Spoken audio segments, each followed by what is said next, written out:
Welcome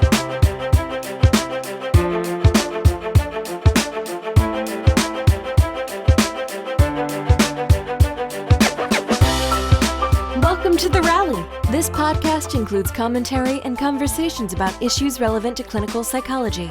It is intended to educate, entertain, and enlighten, and is not a substitute for actual mental health treatment. Individuals who share personally here choose willingly to tell their stories to benefit you, the listener.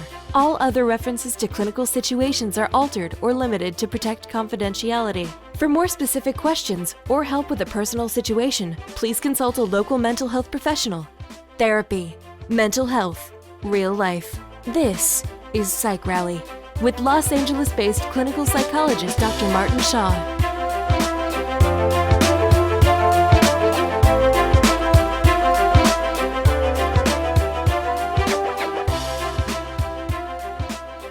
All right, thank you for tuning in to episode 3 of Psych Rally, brought to you by the Arroyos Treatment Centers in Pasadena, California. The Arroyos Treatment Centers provides evidence-based psychological and psychiatric mental health treatment by doctoral-level professionals in their outpatient and residential treatment centers, as well as in 2 Pasadena area hospitals. For more information, visit their website at www.thearroyos.org. That's thearroyos.org. Again, I invite you to visit the show notes for episode 3 on the Psych Rally website as well. All right, I'm excited to introduce my guest today. We're going to call him John for the purposes of this conversation, and that's, give him a little bit of privacy, but mainly to protect him from any potential fallout of public association with me. So welcome, John. Thank you, Martin. Good to be here. Thanks. Great. Glad you could be here, and I'm grateful that you could take the time to do this. So John and I have known each other for about half our lives, or we met about half our lives ago, if you do the math. We have a pretty interesting history, which we'll share a little bit more about, because we met in college. We'll start with that. But John, maybe you can share just a little bit about your background, broad brush strokes, and what you're up to now, and why, to the best of your knowledge, I asked you to come and share a little bit about your story here. Sure thing. Yeah. So I'm originally from Connecticut. I grew up in Connecticut. Both my parents are New Yorkers, and I went to school in Boston, and that's going to sort of overlap with how we know each other. Mm-hmm, right. So after school, I moved out to California, and I've been in Southern California ever since. So almost half my life, I've been on the West Coast. Wow. Bi-coastal guy. That's right. Bi-coastal, a bit of a bipolar. Confused personality. Very much so. Right. In a lot of ways, actually. Growing up, I was confused from a religious perspective. And now I'm confused in terms of where I'm from. Now you're just confused. Just general confusion. All right, good. You're in good company here. And maybe just to introduce a little bit, kind of some of the arc of your story, a little preface to what I'm going to have you share here. Sure. So towards, I guess, in the middle of high school or so, I started to realize that I liked alcohol, and I was really able to take advantage of that in college. So you got to see a little bit of that our freshman year. I've heard some drinking happens in college sometimes. Yeah. Put 2 and 2 together there. It does, and that can lead to further confusion. Mm-hmm. Is this normal? Am I just drinking like a normal college student, or am I developing a problem that's going to ultimately come close to costing me my life? Okay. So that college, it became a real problem, unbeknownst to me. And drugs got introduced into the picture shortly after, and yeah, by the time I was getting close to 30, I was really having a problem that was putting me in serious danger. So obviously, one of the good reasons of why we're here talking is because you have some time sober, which is great, and we'll hear a little bit more about that and how you got there. So I'll fill in a little bit more gaps about how John and I met. So we met over, I think, mail, and that's not email, that's snail mail, they call it now, right? That's right. Because we were notified that we were assigned as roommates for freshman year in college. And, for anyone who's ever been to college or is going to college, and you hear these, nightmare stories about you're going to have to share a room and change your underwear in front of someone you've never met before. Like my wife lived in a triple her freshman year, and she, one of her roommates, let's just say, pranced around a room without wearing clothes more often than she wore clothes. Boy, I got the short end of that stick. Right. Consider yourself unlucky, yeah. And her other roommate would wake up with screaming night terrors about the Virgin Mary having her head cut off. So I got John as my roommate. And actually, I don't know if you remember this, but we were assigned a special room which was for students with disabilities. That's right. It was right by the entrance of our dormitory, the front entrance on the first floor. It was shaped and configured differently from all the other rooms. It had its own separate bathroom, which was wider, had railings and everything. I don't know that we ever used it, or anybody really used it. I probably needed the railing. I was going to say, I think the steady university myself. knew something about us that we didn't. I said, those guys need that room. We were freshman year roommates. You had your Jenny McCarthy poster up on the wall and everything, which also dates how long ago this was. I didn't realize you'd be bringing that up. Yeah, It's so just embarrassing. That's the most embarrassing part of this whole interview. That's why we're keeping your name private, your real name private. That's right. Anyway, subsequently, after being roommates for about a semester, I don't know that we didn't have contact at all. Did I even see you after that? From time to time. Here and there, I was maybe? definitely keeping different hours and different friends. So we hung in different crowds. Yeah. And then subsequently both finished college and weren't really in touch. And then until last year, when I guess you looked me up and we discovered that we're both here in the Southern California area. And we met up, and that was great. Had a lot to catch up and talk about, and here we are doing this. So just to kind of tie that loop together a little bit, not to interrupt, but so you were sharing about, developing an affinity in high school and then having that sort of become full-blown in college, yeah? A love affair, yes. A love affair, okay. Yeah. Now I recall you as sort of a, you were a frat boy and you were an athlete. I was not, to put it that way. But what was going on, from the start of college and was blooming throughout college? It's hard for me to know what was me and what was the alcoholism, so to speak. I'm an athlete, yes. I was a tennis player in college. I've been a tennis player my whole life. I still play tennis. And as far as a frat boy go, I don't know that was really John, being a frat boy. I think at that point, that was me being attracted to other alcoholics or other people around which my alcoholism would not seem so extreme.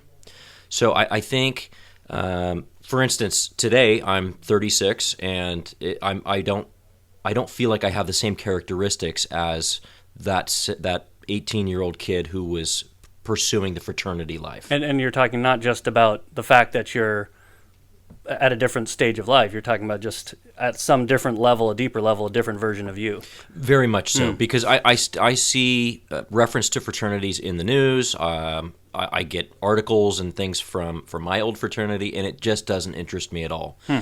In fact, I don't have children yet, but if I did, I don't know that I would be hugely supportive of them going the fraternity route. I don't think I would try to dissuade them aggressively, but it's not something that has been meaningful in my life in a positive way It at took all. things in not such a good direction. And that's not to say that other fraternities or fraternities at other schools, or I can't paint it with the brush like that. But for me, my experience with the fraternity was simply to get involved with alcohol and other people who loved alcohol. That was the drive. That was the allure for you. 100%. And it was specifically alcohol at that time. At that time, I was only drinking. I think I would smoke pot. In fact, I joke to this day that I tried desperately to enjoy pot, and that means I tried it probably close to a daily basis for years, but never really liked it. So you were determined to have the experience that some other people apparently have much more easily. It's interesting, and this may have something to do with the alcoholic tendency or the alcoholism, which is I would see other people enjoying marijuana, and the way in which they enjoyed it looked appealing to me, and I think I wanted to have the experience they were having. I want that. That looks good. That looks fun. I'm not having that. How do I get that? Yeah, just try harder. Just keep going. Maybe it'll happen eventually. Sure. And just ignoring the fact that I just simply wasn't having that experience. Just weren't having that experience. with alcohol, though, that joy or whatever you were getting out of it came much more naturally. Incredible. I mean, it was euphoric. All of the childhood anxieties, the feelings of not fitting in, not belonging, worrying so much what other people thought, those all went away when I would have a drink. And I think maybe that's true for quote-unquote normies, people that are not alcoholic. They probably have their inhibitions go down when they drink. But for me, and for other people in AA, I hear them talk about it regularly, it's just a different, much more intense feeling. It's hard to explain to somebody who doesn't have the same chemical makeup, but it's very easy to understand why we pursued it so desperately. Well, and the way you describe it, right, is it's not just that my inhibitions kind of went down. It's like it became a different version of myself. A better in my head, I became a better version. That's right. And everything that was seemed to be wrong was no longer wrong when I was intoxicated. Wow. So, and just to help us get a picture, I mean, is this like Animal House every night kind of thing, or? Sadly, yes. Yeah. Yeah. Okay. I mean, there was, and looking back, it's amazing I didn't have more legal trouble. But I mean, Animal House, yeah, we were getting drunk to the point of being blacked out, not remembering what's going on, and really with that being the goal at the start of the evening. Just to get hammered, all of us together. Hammered, yeah. Yeah. And was it just like daring each other? Was it games? Was it beer pong? Was it all of the above? It was all of the above, but it wasn't really a need to dare each other because we were all looking for that. That's right. Anyway. We didn't need any more motivation. Yeah, there was no encouragement needed. It was just a way of challenging ourselves in a really stupid way. Mm-hmm. Did it affect your academics or other areas of your life? For sure. I think I was probably in denial about the fact that it was affecting my academics and other areas of my life. I think it gave me the perception that I was creating relationships and friendships, when in reality what I was doing was prohibiting people from getting close to me, the real me. They were knowing that version of you. They were knowing the version of me that I wanted them to know.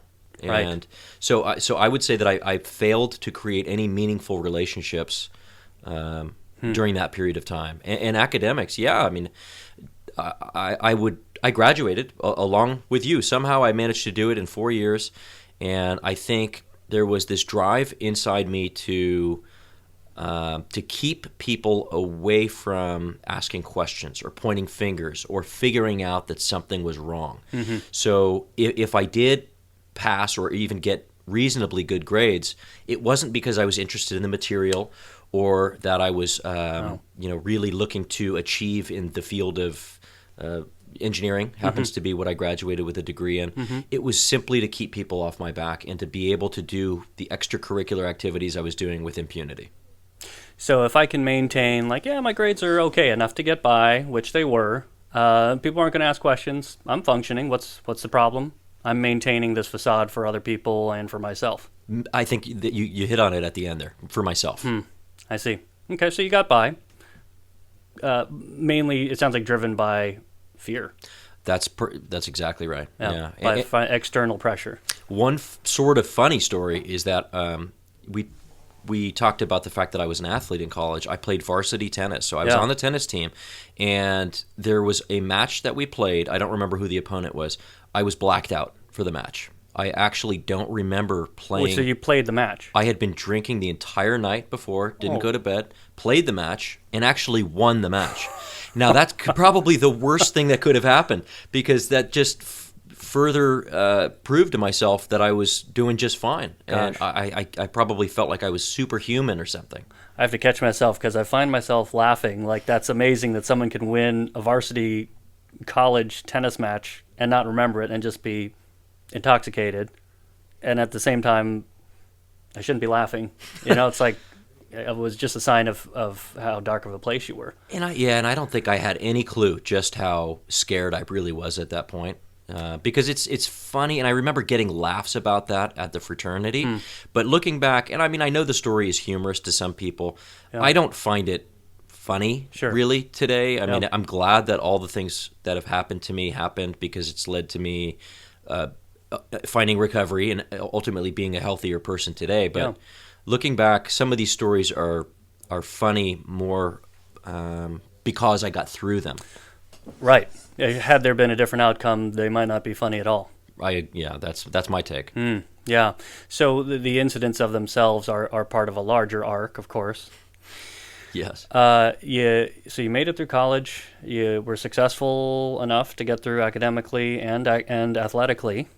Yeah. Where did you go from there? That was the first point of real confusion. Was after college, because I was no longer in an environment where it was acceptable to sort of skate through.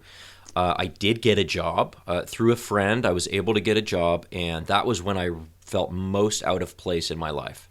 Was having to get up early, be in the same place, shave, put on clothing, and be in the same place every day from Monday through Friday.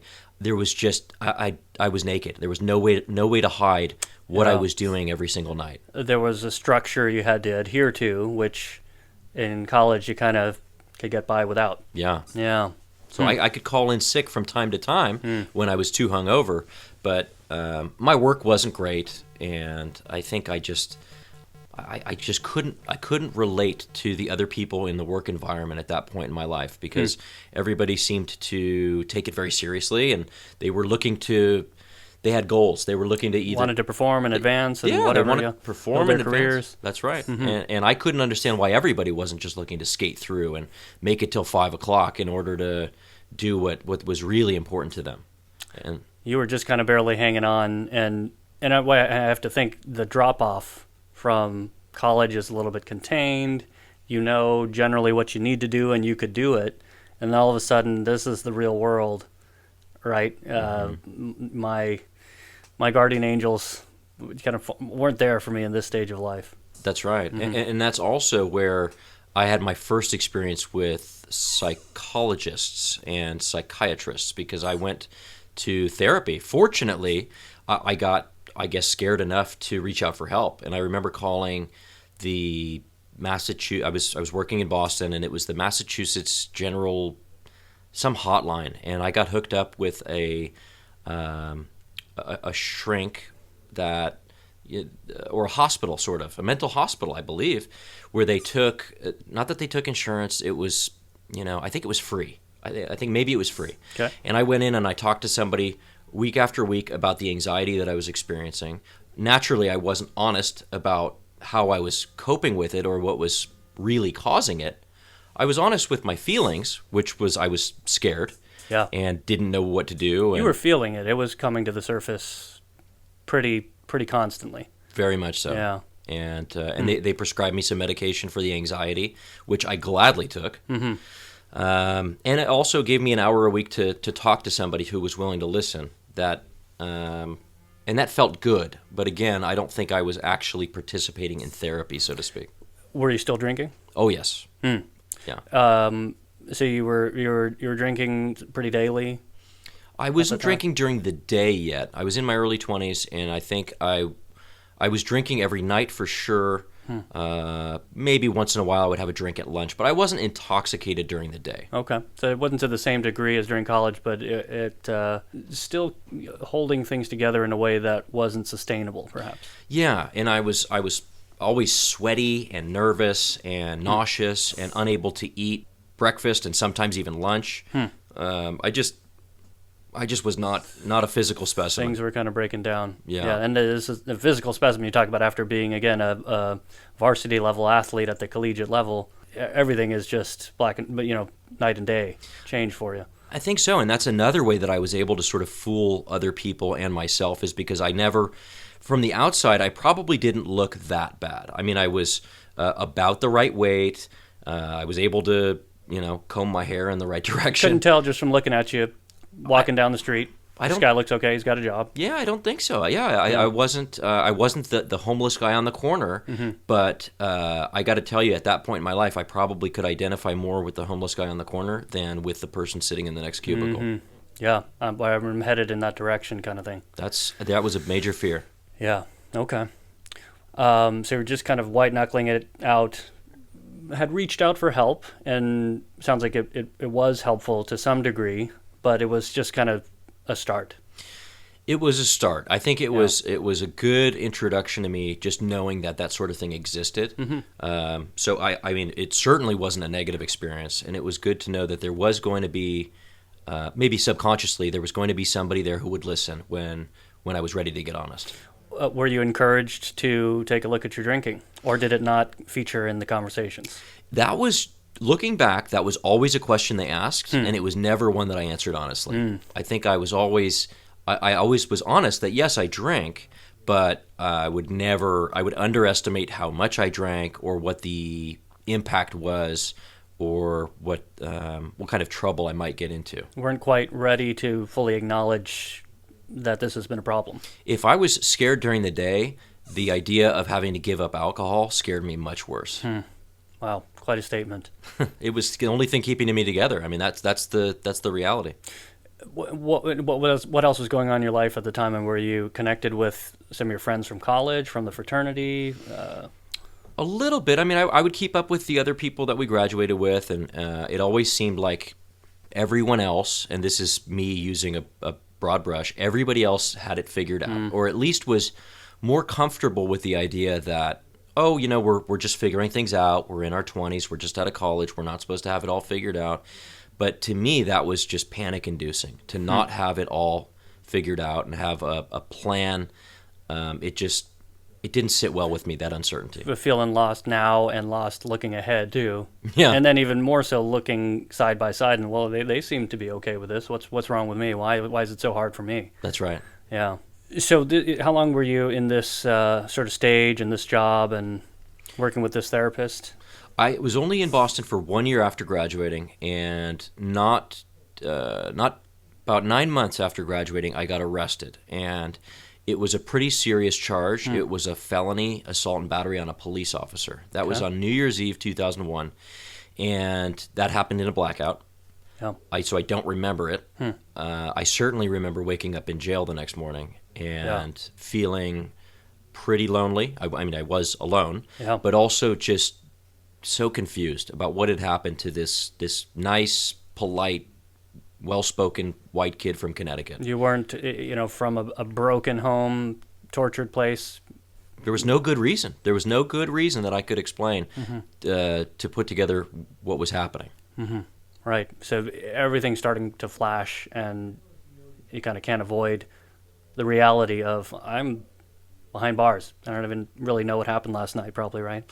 No idea. Yeah. And hearing that it was a felony, and I had friends that were able to cobble together enough money to bail me out. Wow. And then I was able to hire an attorney, and fortunately that job I had was paying me pretty well, so I was able to sort of make it work, hiring an attorney, and I had no prior offenses, so I didn't get in any serious trouble, but that was definitely the impetus for me to want to move, and that led to my cross-country relocation. Just feeling like I need a change of scenery and a fresh start?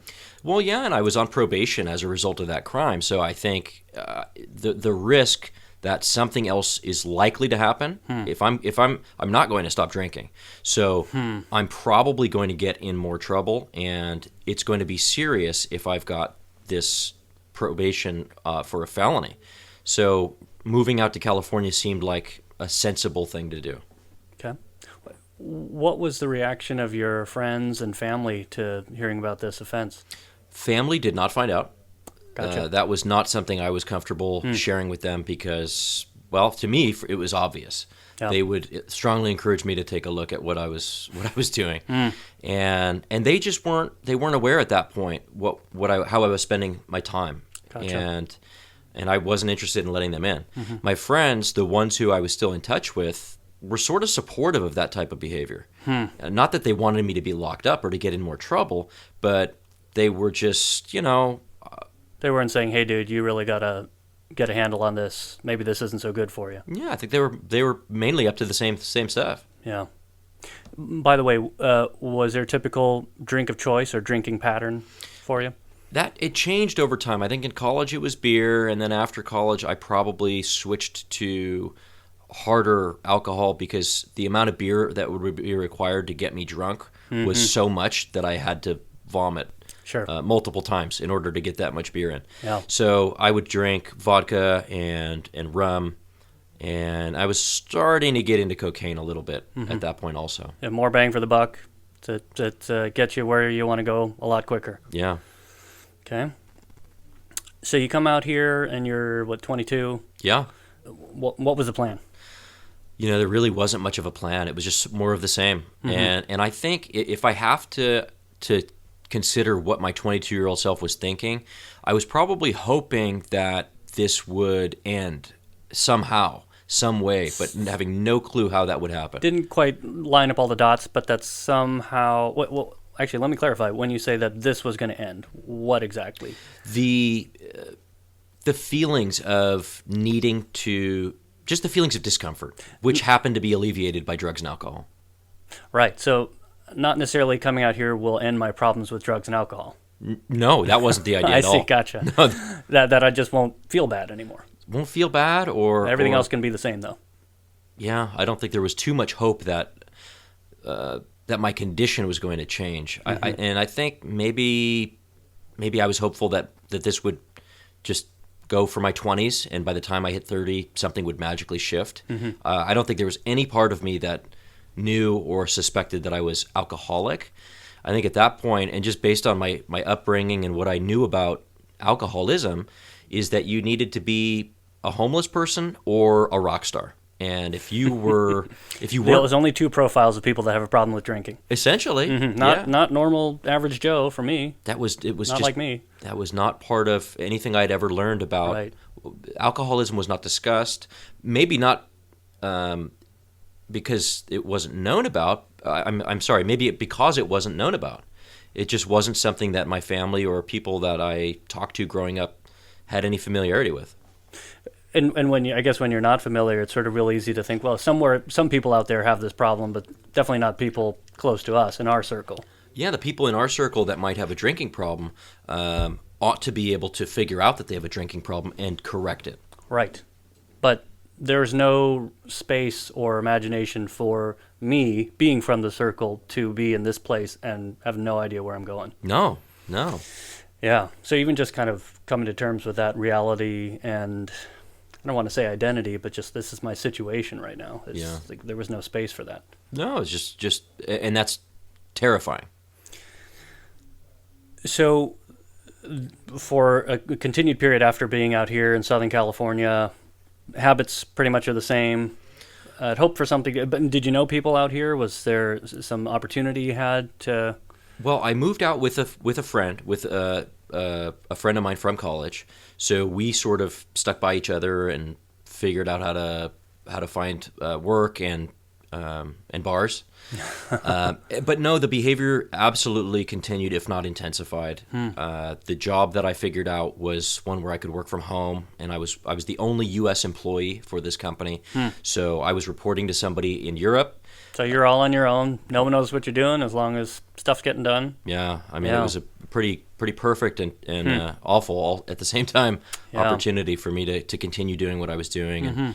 And then not too long after, I pursued a career in finance. I think in my head, I wanted to get my act together, and maybe getting a serious job or career for the first time would be enough to incentivize me to behave better and get to bed at a reasonable time and cut back on my drinking. And okay, so that started to enter the picture that this, maybe this is something I want to change substance-wise. Yeah, I guess it was. Whether it was conscious or not, I don't know, but it was. Yes, there was a desire to be better or different or improve. Something's got to change. Something's got to change. Yeah. Okay. So you did that. I did that. Got a quote unquote real job. That's right. And were you? Did that have the intended effect? Not at all. In fact, it had the opposite because the type of personality that's attracted to finance and managing money happens to be a very addictive personality. I'm thinking Wolf of Wall Street as you're talking right now. Yeah, and that kind of culture. Yeah, it is. I mean, that wasn't a perfectly accurate picture of what I did for a living, but in terms of lifestyle and personality disorders, that was pretty accurate. Okay. There's a lot of drugs starting in first thing in the morning. Really? Yeah, there's pills and powders to take away the hangover, and then there's pills and powders to make sure you don't fall asleep, and then there's alcohol at the end of the day to ease the tension. That's amazing how that just cycle of abuse to one's body is sustainable. It's I mean, those things they're there, but I mean, to have that be a lifestyle and a pattern, it's scary. It's very scary, Yeah. and some people are able to do it for a very long time. Right. I'm glad that I didn't make it to 30, being able to do that, because I think my body would have just fallen apart. Mm-hmm. So you said it made things worse. What do you mean by that? Well, because I was still drinking every night, and I had been introduced to pills, so I was starting to take painkillers in the morning. Primarily, the idea was that would take care of my hangover, and it would make me feel well enough to work. Mm-hmm. Unfortunately, I became addicted immediately and started to sort of physically require it to get through the day. So there was a physiological tolerance built up. It was instant. These are prescription pills? Not for me, but for somebody. Yes, somebody is able to get prescription for these type of pills. Yeah. Wow. Yeah. A problem which has only grown more widespread probably since that time for you. I just read about it yesterday. Yeah, it's more and more in the media. It's heroin. What these pills are is it's medical heroin. It's actually the exact same chemical compound that's found in heroin if you break it down, and they're putting it in pills and selling it as painkillers. And I can't imagine that anybody is able to use these things as intended, but that's not for me to say or decide. Sure, it wasn't the case for you. No. Yeah. So pretty quickly, you recognize that as a problem. I recognized it. If I was being honest with myself, I knew it was a problem. I just was completely powerless to do anything about it or to stop it from becoming more of a problem for myself. And so what did you do? I took more and more pills. And my solution was I need to make more money so I can afford this $1,000 a week habit. And also I need to make more money in order to have a fund in the event that I get in legal trouble. I need to be able to bail myself out. So you're actually planning ahead. I was being very responsible about it. That's right. Planning ahead, but for things that, money could have been spent otherwise. Money could have been saved. It could have been. Ways, yeah. Yeah, and yes, there was nothing really productive happening in my social life at that time. Okay. So this goes on for a couple years? Couple years, yeah. I would say probably 4 years where this was occupying my days and nights. Was that feeling of anxiety that you talked about in the year in Boston, did that feel the same? Did it grow? Did it just change? It was being numbed to the point where I don't think I knew it still existed. And so I don't think I felt anxious that much. I felt numb. And to me, that was fine. That was a huge improvement on feeling so anxious all the time that I couldn't eat. To me, it was I was solving a problem. Right. I wasn't creating one. Right. This is working better. This is working better. And even looking back, I mean, I was a scared kid, and I have a lot of compassion for that kid because I was literally doing the best that I could. That was the best you could at that time. Yeah. And so what happens from there? There was another arrest where I actually got a DUI. I think that was in 2006 or so, and I was under the influence, obviously, and that scared me too. So I needed to hire an attorney to handle that. When you have the original charge still on your record? I did, yeah. So this was my second arrest, the first arrest being that felony back in Boston, and I was just scared, and I didn't really.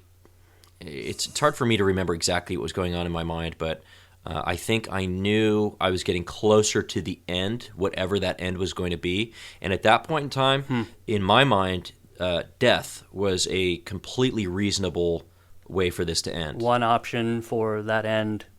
Yeah. The end to something here. Yeah, and that was becoming more and more acceptable because I knew I was unhealthy. Yeah. In my mind, there was no other option.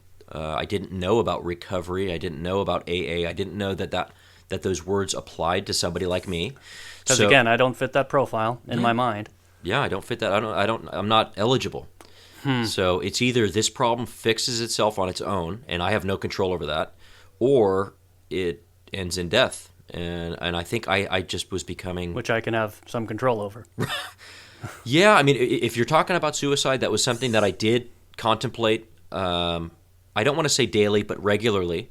And it wasn't something that I don't think I ever had a plan to commit suicide. I think there were definitely times, mornings and evenings, where I hoped that would happen. Passively. Maybe I'll just die in my sleep, and that'll be done. And I'll be okay with that. Yeah. I didn't do it, but it happened. Right. So be it. Right. Yeah, this cycle, this clearly unsustainable cycle will finally be over. Yeah. And that, when I was having those thoughts, I started to think more about my family and about my sister and my mom in particular. Yeah. And, which was good. It was good that I was starting to have those thoughts, because that ultimately led to me reaching my bottom, which was a sort of an anticlimactic admission that I have a substance abuse problem.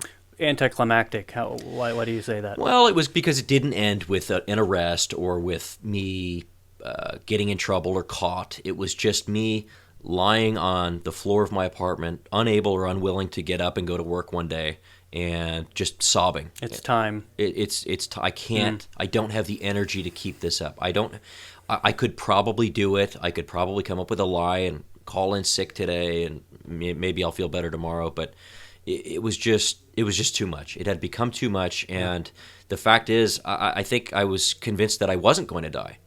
And if I'm not going to die, then I guess we'll see what happens when I just, come clean. Okay. Well, your back was against the wall, and I got to find another option here. That's pretty much it. And when you said you were thinking about your family, what did that do for you?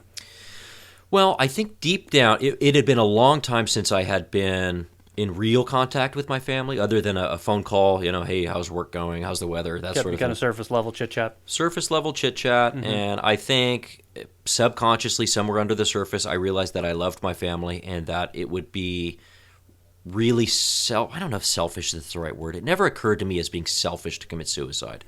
To me, it just...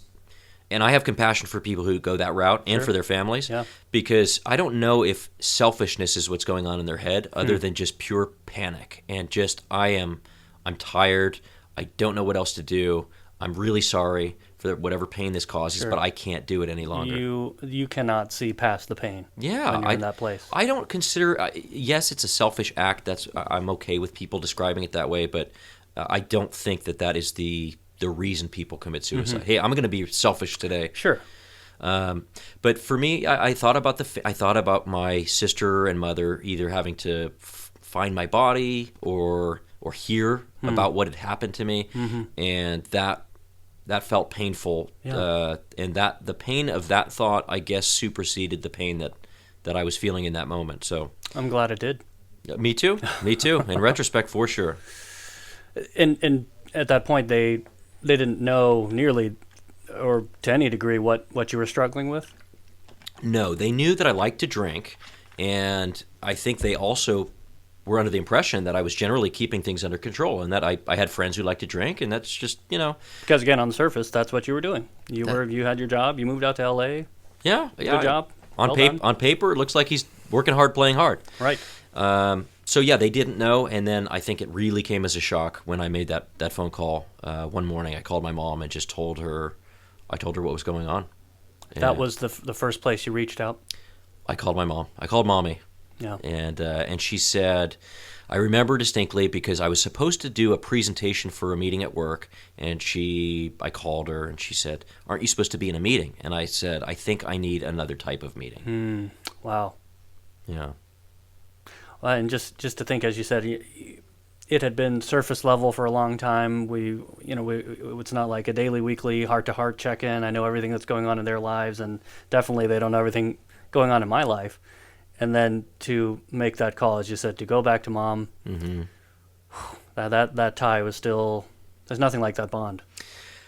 No, and I think, I don't know if I knew what kind of reaction to expect. I'm sure there was fear there, but also, I was just at my end. And the response I got was I suppose exactly what I would have hoped for. She said, "Don't go anywhere."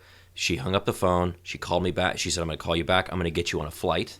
And she did. I was, a grown man, I suppose. I was 29 years old, but she made arrangements for me to get on a plane, fly back east. And she said, "Can you get yourself to the airport?" It became very clear to her very quickly what kind of condition I was really in. Mm-hmm. And her motherly instincts kicked in. And she said, I'll take care of this as best I can. So obviously she reacted out of concern and care, but not in a way that impaired her ability to mobilize. Right. That's right. And she wasn't at all interested in that moment in asking what's wrong with you or being punitive. It was just time to come home. This sounds like a serious phone call. Okay. She sensed it. Yeah. She knew. Yeah. And so you got home. I got home. Home being home at that time, yes. Right. And what happened? She worked, along with myself and the human resources department for the bank that I was working for, worked to get me into a rehab. So I was at home for just a few days, and it was really important that I brought with me enough pills to last me those 3 or 4 days. Mm-hmm. And I mean that literally, because the detox process. I was not prepared to do that on my own. Oh yeah. Oof. And there was enough chemicals being required on a daily basis where it's possible that I wouldn't have made it those 3 days. Yeah. So, but I checked in, and it just all the T's got crossed and I's dotted, whatever the expression is, and I was able. They found me a bed, and it was the perfect place for me to be. And I was in a position where I was desperate and scared enough to start listening to people who had been in that spot and were no longer in that spot. And that was sort of a start of, I guess, fully recognizing this is a problem. I need help. There is help available to someone like me, regardless of where I come from or what I've been through. This is where I'm at. Yeah, which felt good. Now, I do need to be honest, though, because at that point, despite that I was reaching out for help, and despite that I was actively checking into a rehabilitation facility for drug and alcohol dependency, I was under the impression that I would have the option of just cleaning out for, let's say, 30 days and just allowing my body and mind to reset. I did not know at that point in time that I was committing to a life without drugs and alcohol. That might have changed things, huh? It might have, and it's a really good thing. I remember vividly the conversation I had with the intake counselor. He didn't laugh at me when I suggested that that's why I was there. He didn't argue. He didn't try to convince me otherwise. Probably knew better. He sort of smiled a little bit and said, "Okay, why don't you grab your stuff and go make yourself at home in your room. Let's just get you in here. Yeah. We'll go from there." Yeah, because people one day at a time, right? One day at a That's the time. saying. Yeah. Okay. So that gets you on a different course. Yes. And broadly speaking, to get from there to being more involved in a recovery process and where you are now, can connect some dots for us. Sure. So at some point there, after checking in and not being aware that I needed to abstain fully and in perpetuity, about a week in, I had sort of finished the detox process, which is, within a week or two, you become as physically sober as you're going to get. Mm-hmm. Everything is out of your system, more or less, and reality sets in. And that was when I really got scared. Oof. And because also, it's all coming to the surface now. Yeah, I've got no medicine, and the only thing I've got is the words that are coming out of my mouth and the ones that are going into my ears. Mm-hmm. And it worked. It doesn't work for everybody, but it worked for me, and I'm amazed and grateful that it did, because it was the right combination of desperation and timing and just where I was ready to listen, and I became convinced that in fact what had been wrong with me, or a big part of it had been wrong with me for 29 years, was that I'm just an alcoholic.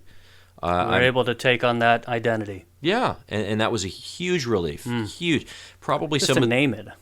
Yeah. Right? Yeah, that's true, because you don't know what it is that's ailing you all this time, and or maybe you fear what it might be and you're not ready to admit it. But when you're ready to admit it, that was, my shoulders dropped, and I had a big deep breath for maybe the first time in my life. Wow. Well, and that does so many things, right? It's breaking through a denial. It's acknowledging a reality, but it's also organizing to some of what you've been struggling with, right? It puts a name to it, and you know that other people struggle with, so I'm not alone. That's right. I mean, so there can be really powerful. People talk about the danger of labels, but there's also a huge upside in a situation like yours here. To me, the label provided an enormous amount of comfort. Yeah, it was because it's something that you can recover from. There are people that are in recovery, so if I know that I have something that others have recovered from, then there's hope. For the first time, there's hope. There's hope, and then there's resources, and there's books and writings and talks, and there's a plan. There's something that I can do. Yeah. I'm in a program now, and there are steps to take, and there are people to guide me through it. And that was definitely the way I look at it. Is that was the start of my life. So you're 7 years old. Effectively, yeah. Yes, right. And by the way, that was the last drink for you. Was the last intoxicating concoction I took was as I stepped foot into the rehab facility. I threw a handful of pills into my mouth and swallowed them, and then checked into rehab. That was the last time. Last time. 7 years sober. Yeah. Congratulations. Thank you. That's no small feat. Obviously, seeing where you came from. Yeah. And we probably wouldn't be a stretch to say that if you hadn't made that shift, maybe we're not here talking. For many reasons, we may not be here talking. Right. Right. I may not be around. Right. I think that's a fair guess. I mean, I don't think the odds are in my favor if I'm not sober to continue what I was doing for another 7 years. I can't imagine that I'm still alive. So from there, obviously, you kind of re-entered life back here in Southern California, and so you've been working AA since you got out of detox over there. Yeah? Yes, yeah, and in fact, the decision, because I was in such a fragile state, it was contemplated whether I should even go back to Los Angeles after finishing rehab, which was on the East Coast, and it was determined partly by me, but really, outside resources sort of. Were pretty convincing that Los Angeles is actually a great place to get sober. It's a great place to party. Well, but there's a big 12-step tradition here, right in LA. Yeah, enormous. There are the most AA meetings per square mile, I think, or per capita in Los Angeles as anywhere in the world. Is that right? Yeah. Okay. So, right, and Connecticut's really spread out, very residential. Yeah, that's just I don't know necessarily what the reasoning is, but there's not as many meetings. There's not as many resources. I see. Los Angeles it's a big city, and it's got everything. It's got everything. That's right. Take that however you want to interpret it, right? Right. So when you first come back here, you're going how often to meetings? I was going to meetings every single day. At that point, I didn't really know what else to do, and I was in. I was very fragile. And I was having a hard time making eye contact with people. I didn't quite know how to have a conversation. I didn't know how honest to be with people that I would come into contact with professionally.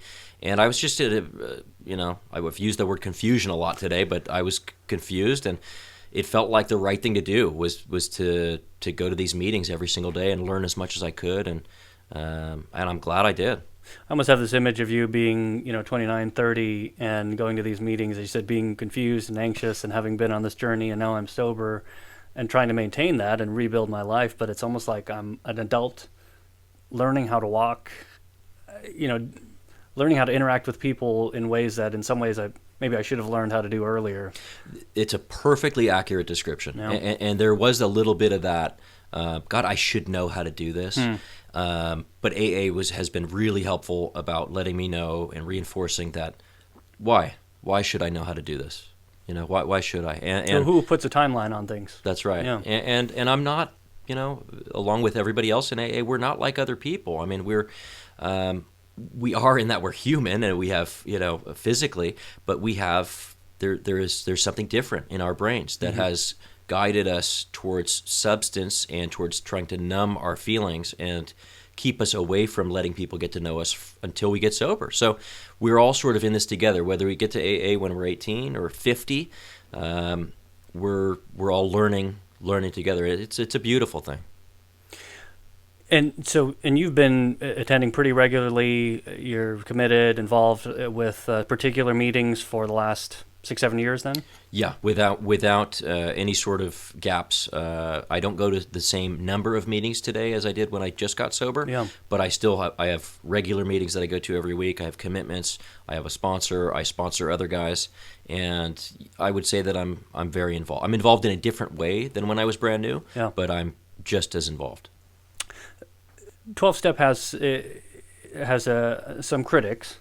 Yes. Curious to get some of your thoughts on it. I mean, some of the things that you hear or that I hear and that I read about, right? I mean, there's sort of that, the disease model.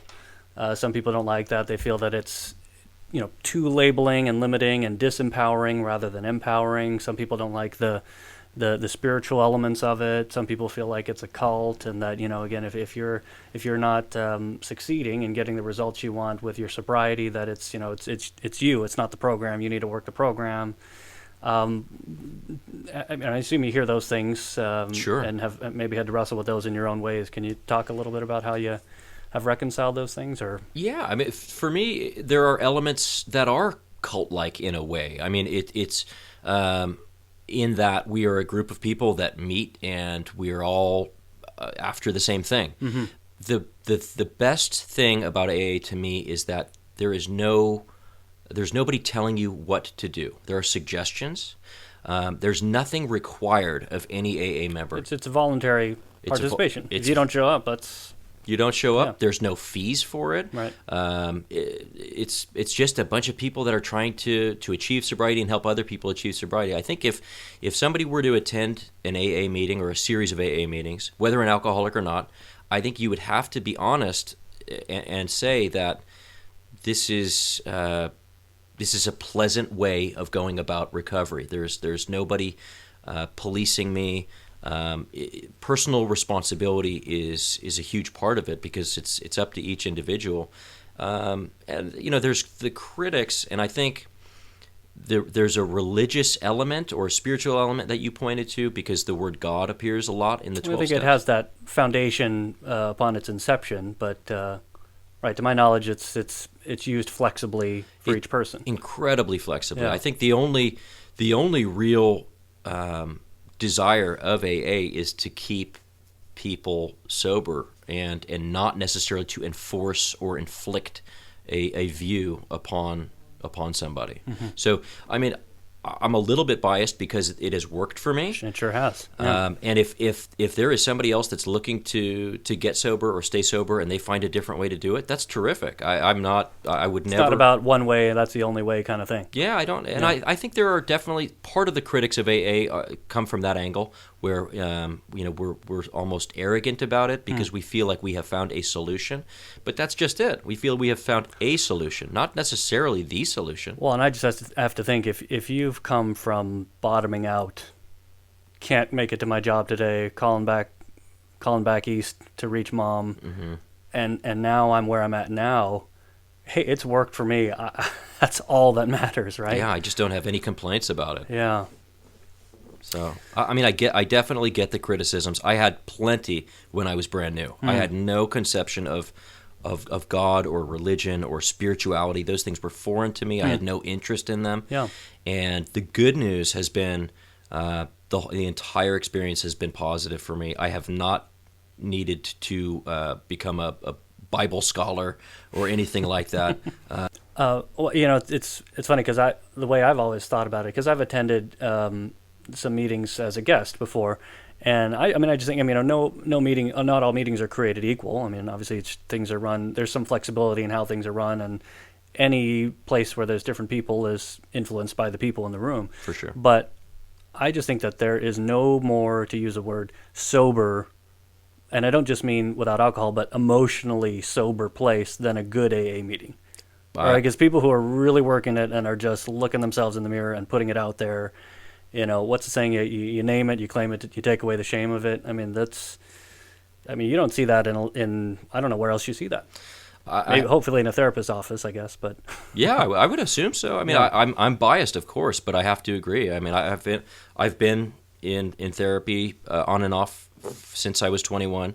And I've also met my share of people that have been through a lot of things. And to me, it's hard for me to poke holes in AA, but I'm also not trying to. Sure. Well, and it's been your experience. Right. Yeah, and it's worked well in every sense of the word. One other question is, to come back to that sense of, or that idea of someone who goes to AA or an alcoholic, it's got to be, super rock star guitarist who dies of alcohol poisoning or whatever, collapses on stage, or homeless guy with a beard peeing himself in the parking lot. Mm-hmm. I would venture to think most of the people that you know in your meetings have been sponsored by, that you've sponsored, are probably somewhere in the middle. Yeah, I mean, just like outside AA, within AA, you're sort of you end up attracting and being attracted to people that are similar. So there's a lot of people, middle of the road, as we sort of described it. Now there are normal people. There are rock stars. There are people who Sure. were homeless. There are people who are homeless. Mm-hmm. And the beauty is that we've all got the same affliction, and that doesn't necessarily mean we're going to hang out together outside of meetings necessarily, but we certainly could. We have a common thread there. Yeah. A very important common thread. Yeah. Let's tie things back a little bit together for us. You worked the steps. Yes. And how long from, where are you at in the 12 steps now? Well, there's I know it kind of takes different course for different people. Yeah, there's a little ambiguity about whether or not I am done with the steps. Okay. So there are 12 steps. The 12th being helping other people, helping other alcoholics achieve sobriety. So there's a liberal definition of what that means. To me, it means sponsoring other people and just generally being of service. So by that definition, I'm on step 12. Hopefully sharing some of this here today is part of that too. Sure, absolutely. Yeah. I'm doing 12-step work right now. Great. But the 9th step is where you make amends to people that you have done harm. And I am not yet done with my 9th step. Mm-hmm. The reason for that is I've done harm in multiple places all over the world, and it hasn't been convenient or easy for me to get to all of those places and all of those people just yet. I'm working on it, and I have actually I flew to Boston to make amends last year, and I've got to get on a couple different flights this year to make amends and hopefully wrap up that 9th step. Sure. So, and would it be okay if we talked a little bit about how that got us in touch? Of course, yeah.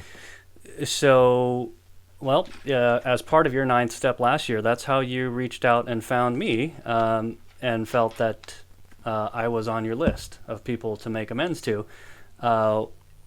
And I recall when you reached out to me and I said, sure, okay. First of all, it was just kind of nice to hear from you because it had been 17 years. And I remember feeling, I didn't think that I needed to be amended to, but I was just glad to hear from you. And if it's part of your program in recovery, which you shared in your email to me, I'm all ears. I'm all happy to support with that. So, gosh, would it be better for me or you to talk about, I guess, the incident? I would love to hear your side. You want to hear my version? Yeah. Gosh, well, I guess my version may be more lucid than yours, perhaps. So, as we said earlier, we were roommates freshman year in college. This must be fall of 97. Yeah. That's the first semester. That ended in December, and I'm pretty sure it was in January, beginning of the next semester. Maybe the first week. Something like that, really early on in the beginning of second semester freshman year. I'm pretty sure it was a Friday or Saturday night. Our beds are sort of parallel, and John's bed was next to the window. And again, we're on the first floor. And I remember this in the middle of the night. I don't remember everything up to it, but I was asleep, and John was asleep across the room. And I don't recall if I knew that he had been partying or drunk that night. But in the middle of the night, and this is, again, January in Massachusetts, it's cold. We live on the first floor. The window slides up from outside our dorm room, and someone comes in, and I recognized him, and I don't even remember his name, but I recognized him as one of John's friends in the crew that he kind of hung around with, and I'd seen them here and there, but I don't really know these guys. and he crawls in the window, which is about, I want to say 5 feet high. This was a big guy. Mm-hmm. And rolls through the window right onto John's bed and just kind of starts violently shaking John, trying to wake him up. And I'm just like, I'm just going to pretend I'm asleep and just lay low, and I don't know what's going to happen here, but feeling kind of scared.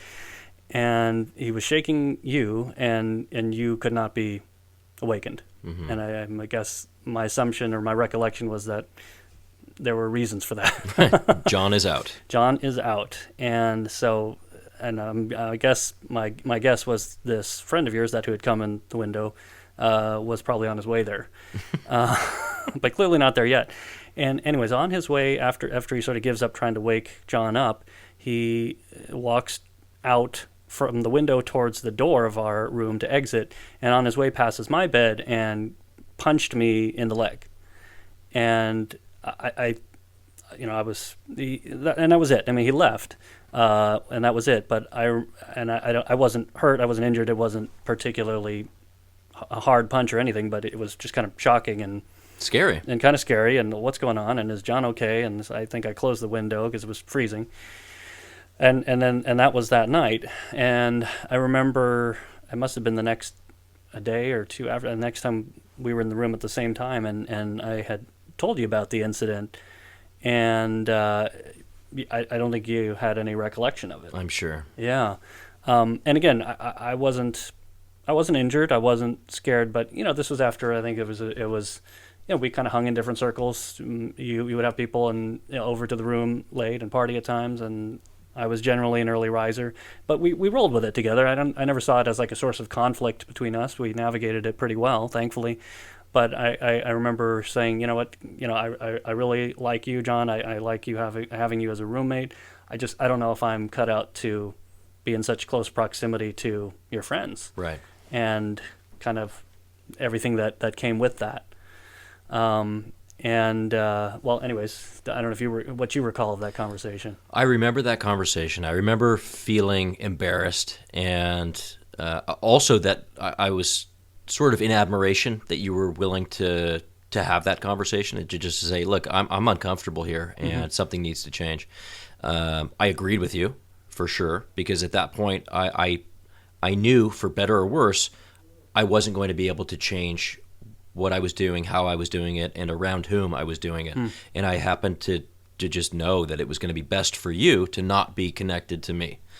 So it was sad in a way, because I think I wished it weren't the case, where the lifestyle I was leading was literally leading to harm and fear for you and for others probably.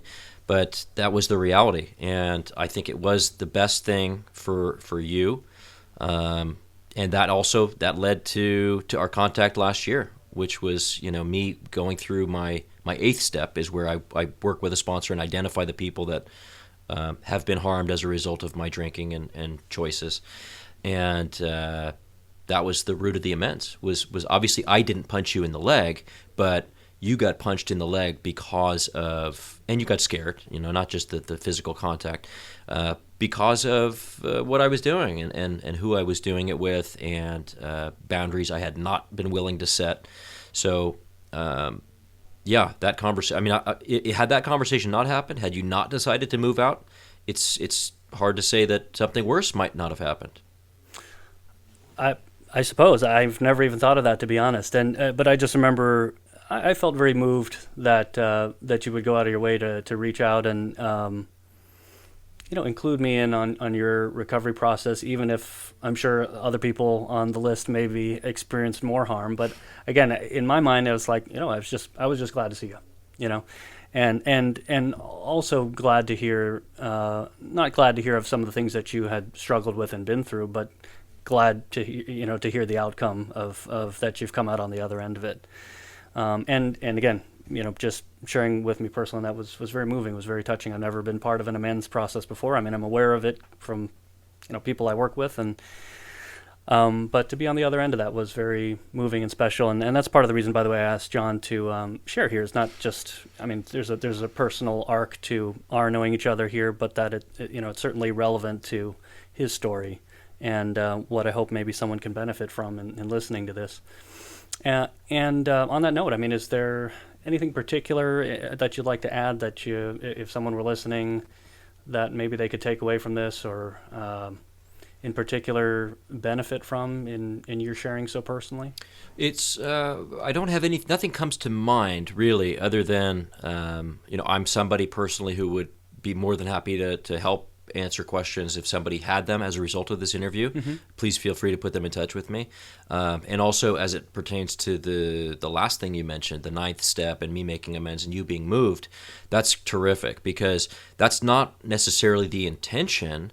I want to explain the amends. It's right. Not, the intention is not for me to be relieved and for me to feel better, making an apology. Sure. It truly is to amend behavior that was done, a harm that was done, and it's terrific to hear that you were moved by it, because that's truly evidence of AA or me indirectly putting good back into the world, where in the past I've been a taker, and with the help of AA I have become, I hope, somebody who adds to the world. I've become additive to my surroundings as opposed to subtractive. Well, I just think it's so, and I appreciate that clarification. I remember one of the things you said when we got together was, in making amends, I'm not necessarily just apologizing. If that's what you feel you need as an amends from me, I'm happy to do that. Mm-hmm. But I remember feeling I don't feel I need that, because, again, I always thought of it, and this is the other, and maybe something else to end on, is just, that was a moment that we both look back on and fits into our own lives and our own narratives in very different ways. Mm-hmm. And how we perceived and experienced that was so different, right? I mean, for you, it was something that you kind of hung on to, and as part of your recovery felt, I need to this needs to be part of my process, as part of my step work. I want to reconnect and do something to clean this up. And for me, I just thought of it as, it's college. Right. Stuff like that happens in college. People drink, people crawl in bedroom windows and get punched, and far more crazy stuff happens than that. So whatever. That's just how I saw it, and I never held it as something personal about you or our history. Like I said, I was just glad that we were back in touch. Well, that's true for me too. Yeah. I'm glad to be back in touch, and I think every amends goes a little bit different. And I'm sure. Yeah, my perception of harm I've caused is drastically different in some cases. In some cases, it's smaller than harm that was actually caused in a very particular incident. So appreciate your time and your vulnerability, John. And again, just to restate the obvious. 7 years. Yeah. Well, I mean, 17 years since the incident we're talking about, but 7 years for you, sober and counting. That's right. Congratulations. Still going. Still today. Going. You get another chip coming up soon, or the way they do it after the first year, you get coins every. You get coins. Year. That's right. Yeah. Yes, and you get a cake on your birthday. Cake on my birthday. Look forward to that every year. What kind of cake for the 8th birthday? I always go chocolate. Chocolate. Always. Yeah. My new drug of choice. Oh man. Great. Thank you so much, John. Appreciate your time. And thanks for having me, Martin. Yeah, pleasure. All right. And that's John, who's really come full circle, as you can hear, and turned things around. So I am really happy for him, and I just have to say it's really special for me to have him be part of Psych Rally, because reconnecting with him after all these years really caused me to reflect on the passage of time that we're all going through. So, let's all try to use it wisely, make good use of the time we have here, and be on the lookout for who's coming in and out of our lives, because you just don't know what they might be going through or what they may have gone through. So that's it for today. Once again, you can subscribe to Psych Rally on iTunes, tweet me some reactions at Psych Rally or on Facebook, and check out or share some great clips from John's story on YouTube. I'll see you on episode 4, when Dr. Nikki Frasakis and I are going to be talking about social anxiety disorder and The Walking Dead. See you then.